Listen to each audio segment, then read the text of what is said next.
Alright guys, I gave you a minute there. Let's go to Peyton Charles. You're going to help us with what is tangent, how do we find it? Adam, you're doing cosecant, Brenda, secant, and then lastly, Mikkel, cotangent. So Peyton, how would we get tangent?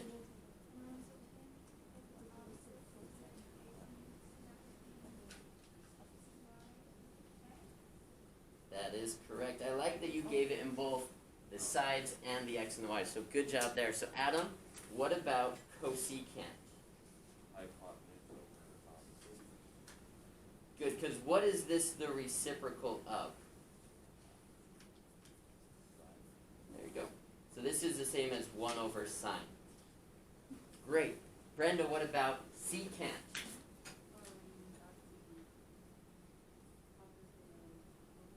Uh-huh. So what sides would that be?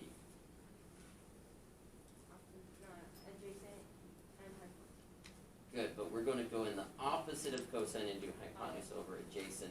And let's go back and actually fill in the x and y. So hypotenuse, what letter do we use for that? R, because what is that referring to? Radius on the unit circle, which will always be what? 1. So that's an interesting thing. Keep that in mind. The opposite is the y value. So here this would be r over x. Alright, so then Mikkel, what about cotangent?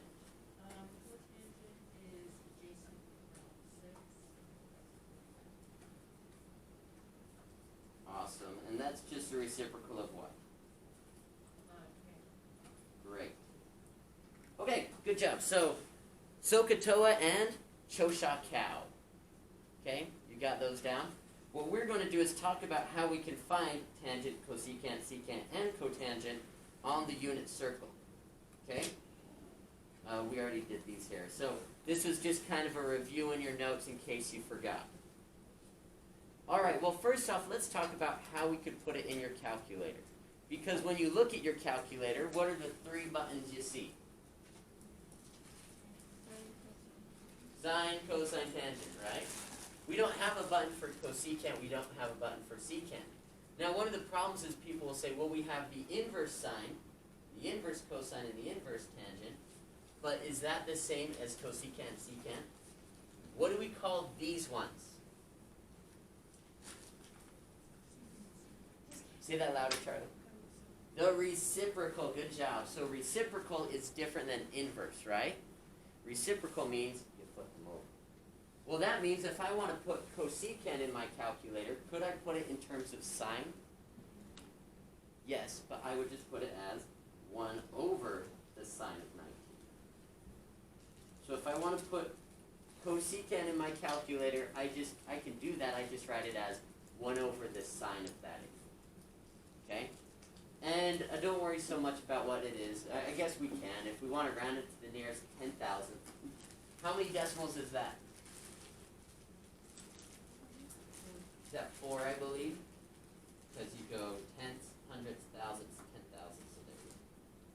Okay, so that's 4 decimals. So what did you guys get when you plugged that in, Mikkel? You got that?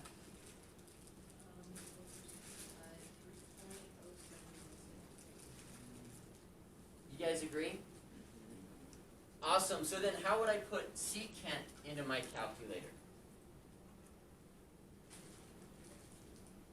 That'd be 1 over cosine of 80.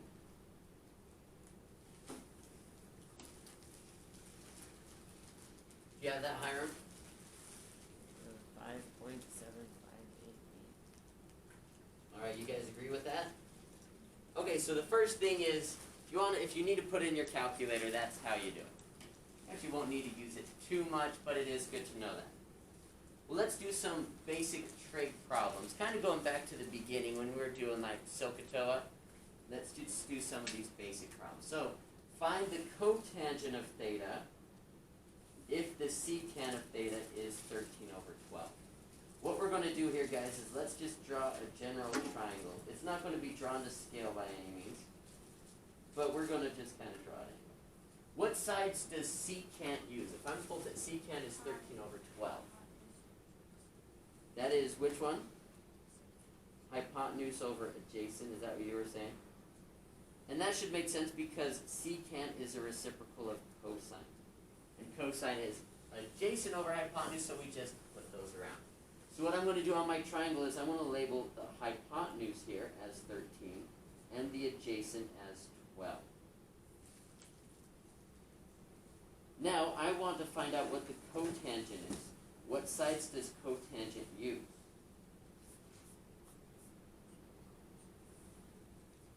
What is cotangent the reciprocal of? You're thinking cosecant. Cotangent is reciprocal of tangent. Tangent is opposite over adjacent, so this is going to be adjacent over opposite. What's the problem here, guys? We don't have the opposite. Does anyone know it right off the top of their head? Okay. How'd you know that, Hiram?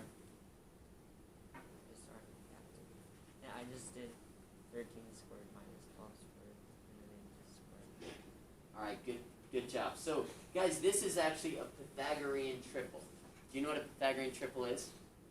It's basically sides of a right triangle that give you nice whole numbers. The most basic is a 3, 4, 5 triangle. If your hypotenuse is 5 and one of the legs is 3, the other leg has got to be 4. Or if you have the legs are 3 and 4, the hypotenuse has got to be 5. On the ACT, you can actually, it saves you a lot of time if you just know that a couple of them like this. So 3, 4, 5, or 5, 12, 13, those are Pythagorean triples, okay? All right, well anyway, so if you didn't know that, could you just do 12 squared plus a squared equals 13 squared and solve it? Sure. We're going to save some time here by not doing that. But let's answer the question. Adjacent is 12 and opposite is 5, so there we go. This is the cotangent of theta. Now I want you guys to do number 8 with your buddy. So draw a triangle, figure out what sides cosecant uses, find the third side, and then do secant. If you need to. Maybe you don't.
All right, guys, let's come together here. I'm going to have Josh help me out on this, Josh Wood. So, Josh, what is cosecant the reciprocal of? Correct, because it's a reciprocal of sine, right? So sine is opposite over hypotenuse, so cosecant is going to be hypotenuse over opposite. So anyway, I drew my picture here. The hypotenuse is 7, the opposite is 6. Great. Josh, how would I figure out this third side?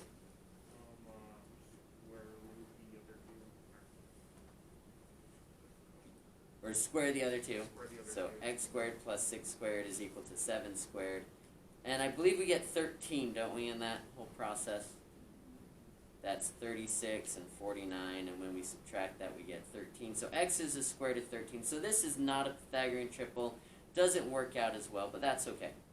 So now, if I'm trying to do the secant, what sides does secant use? What is secant the reciprocal of?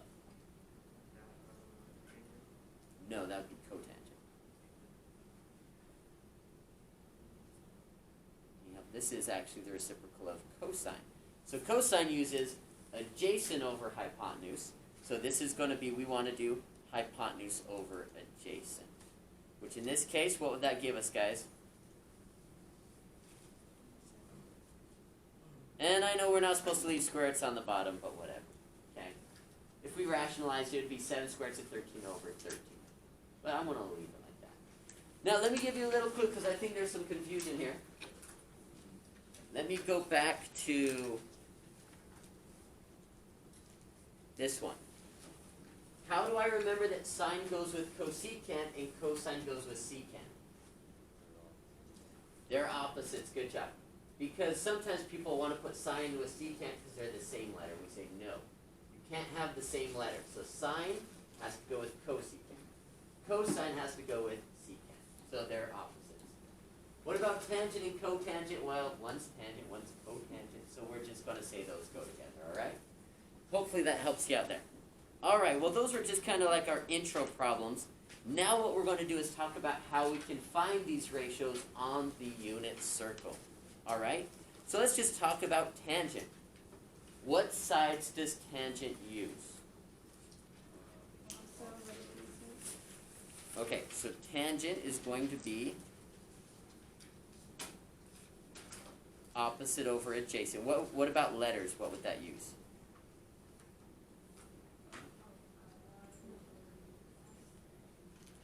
Y over X.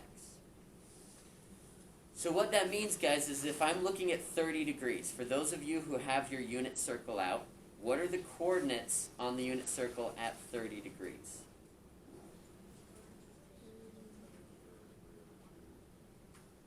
And 1/2. Now, this is my X, and this is my Y. So if I want to find the tangent, what am I going to do?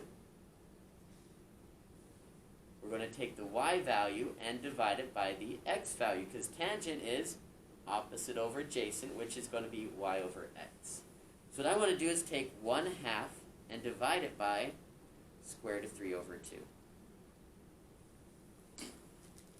Now that is definitely not very pretty looking, right? How do we divide fractions?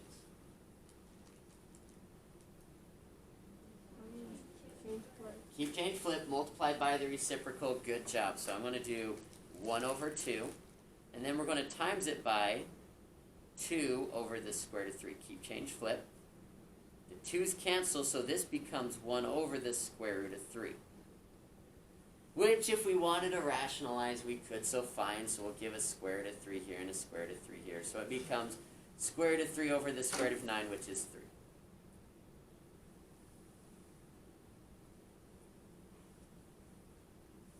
Now, how would I check that on my calculator?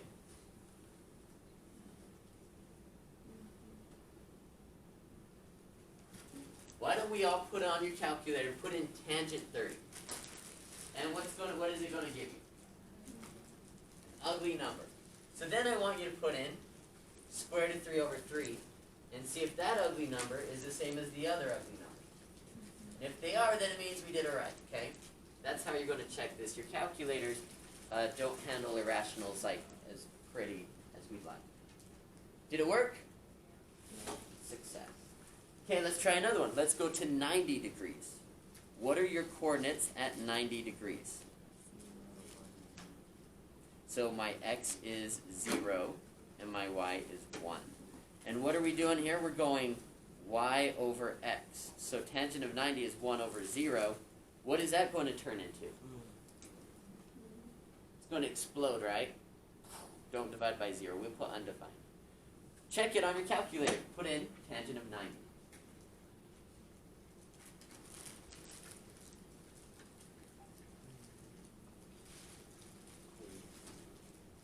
Doesn't work? Well, that's good, because that's what we said.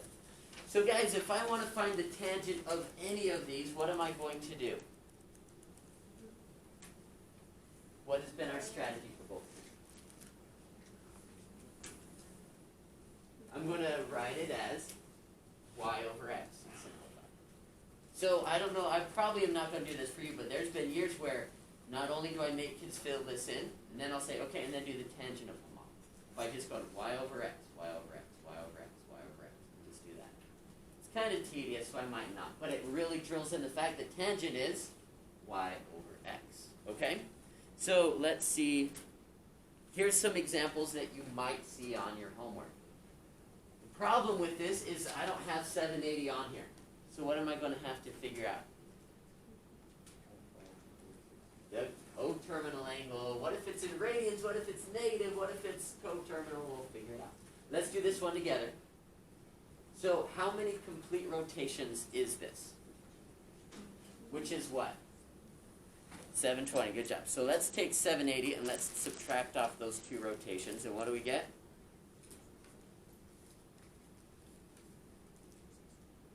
Great. What are the coordinates at 60 degrees?